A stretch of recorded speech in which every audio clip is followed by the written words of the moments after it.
पाकिस्तान के दुश्मनों की अकल इन्नी मर चुकी है, वो समझते हैं कि असी इन्हों को सब कुछ खो सकते हैं। रोटी तो खो सकते हैं, रोटी तो खो ली उन्होंने, बड़ी चीज़ा खो सकते हैं, सुकून खो सकते हैं, अकल नहीं खो सकते। यह समझते हैं NAMG असी इनकलाब लियावे NAMG यह फोन पाकिस्तान के अज भी कितना मशहूर उत्थे हो गया फोन, हर बंदे को फोन है।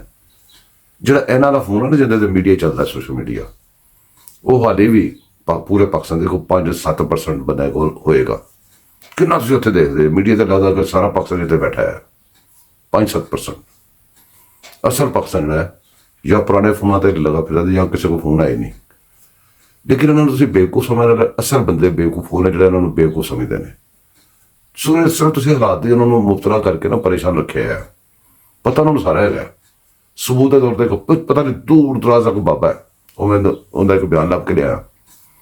तुम तो बयान सुनो, अंदाजा है कि कौम किस तरह सोचती है, यह किस तरह चाहते हैं कि सोचे, लेकिन कौम किस तरह सोचती है, गौर करो प्लीज।